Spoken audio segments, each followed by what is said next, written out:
tanya-tanya apa sebenarnya yang menjadi latar belakang kiai meneliti daripada nasab Ba'lawi ini. Sekarang saya jawab, saya dulu husnudzon bahwa para Ba'lawi ini yang ada di Indonesia betul keturunan Nabi. Bahkan banyak yang datang ke rumah saya sering sekali. Para Ba'lawi ini ada yang hanya silaturahmi, ada yang minta amplop dan lain sebagainya. Biasa-biasa saja. Itu sudah lama. Tapi kemarin-kemarin, 1 tahun kemarin saya lihat ini kok kayak tidak nyambung antara akhlak yang ditampilkan di hadapan publik dengan pengakuan sebagai keturunan daripada baginda Nabi besar Muhammad sallallahu alaihi wasallam.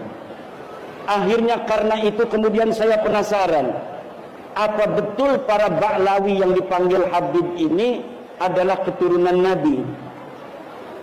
Saya mencari di internet silsilah mereka.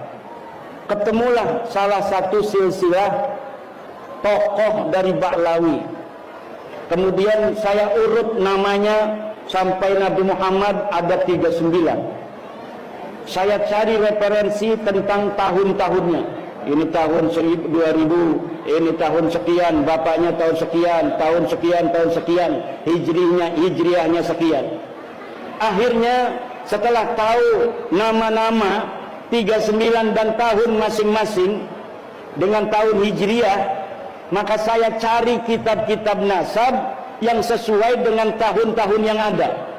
Karena keturunan Nabi mah, semua keturunan Nabi setiap masa dicatat, Pak. Di abad ketiga ada kitabnya. Kalau betul ini orang yang ada di abad ketiga ini adalah merupakan turunan Nabi, maka akan ada catatannya. Di abad keempat banyak kitabnya, di abad kelima juga banyak, di abad keenam juga ada, di abad ketujuh juga ada, abad 9 ada, sampai abad sekarang ini anak keturunan Nabi yang ada di Saudi Arabia dari golongan marga Al-Abdali Al-Auni yang paling sahih, kemudian dari Az-Zaidi yang ada di Yaman.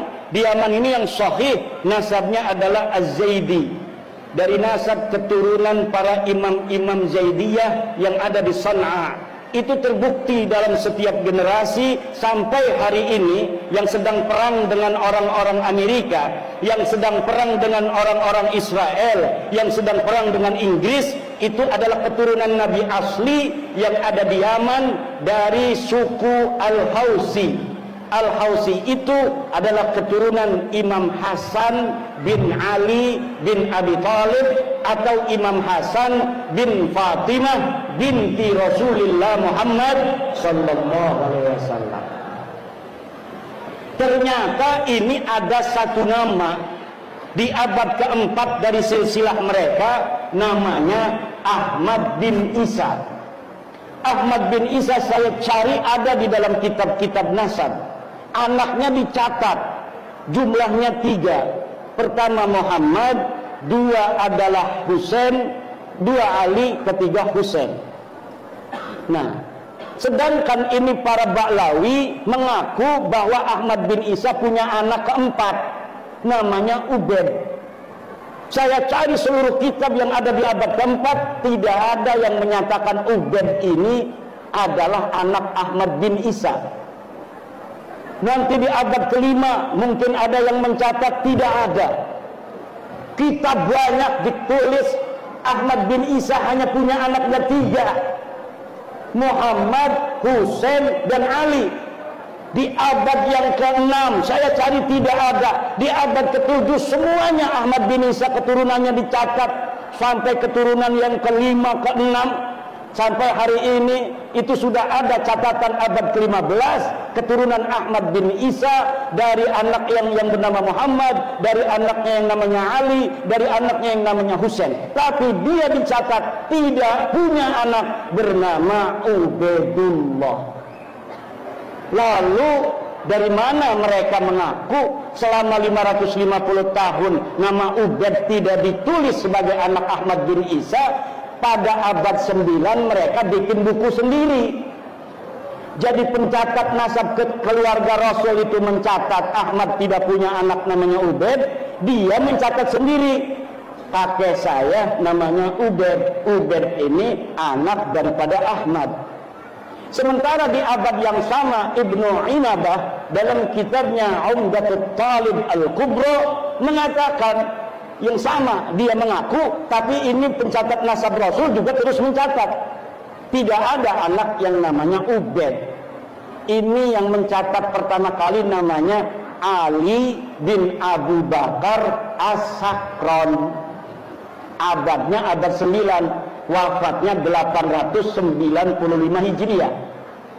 Yang diaku itu Ubaid itu abad keempat Hijriah, katanya anaknya Ahmad. Sementara seluruh kitab dari mulai abad keempat Hijriah sampai ke-9 tidak ada yang mencatat Ubaid sebagai anaknya Ahmad. Baru pengakuannya pada tahun 895 Masehi, 895 Hijriah. Saya katakan begitu. Akhirnya marah-marah sama saya. Katanya Dajjal itu. Foto saya sekarang, Bu, itu dibikin-bikin oleh mereka, matanya cuma satu. Saya juga ngelihatnya kaget. Tapi demi kebenaran, maka saya sampaikan, kalau ada kiai-kiai kita yang masih menggunakan kitab nasab abad 9, abad 10 yang menyatakan mereka ini ada keturunannya sampai Rasulullah, itu karena memang mulai ditulisnya pada abad 9 Hijriah, mereka ngakunya tuh pada abad 10 Hijriah. Mereka ada di Yaman. Ahmad bin Isa ini adanya di Madinah. Ahmad bin Isa ini orang Madinah. Tidak ada berita Ahmad bin Isa ini pindah ke Basrah, dari Basrah kemudian pindah ke Yaman. Tak ada. Lalu bagaimana dia sekarang ngomong Ahmad bin Isa ini pindah dari Basrah kemudian ke Yaman? Kata saya, mana buktinya? Ini buktinya, ada makamnya. Saya cari makamnya di kitab-kitab. Dia kan meninggalnya tahun 345, kata Ba'lawi. Saya cari di abad itu, abad keempat, kitab-kitab sejarah Yaman yang ditulis banyak sekali. Ibnul Athir, Ibnu Khaldun, kemudian Al-Lahaji, Musallam Al-Lahaji, banyak kitab-kitab Yaman yang ditulis. Ada nggak di sana makam namanya makam Ahmad bin Isa? Tidak ada, karena memang Ahmad bin Isa tidak pernah hijrah dari Basrah ke Hadramaut. Seperti juga tidak ada berita Ahmad bin Isa ini ada di Basrah. Yang diketahui oleh ahli sejarah, Ahmad bin Isa cucu Nabi ini asli cucu Nabi. Dia tinggalnya di kota Madinah, di kampung yang namanya Kampung Surya. Ini kitab-kitab abadnya Ahmad bin Isa mencatat begitu.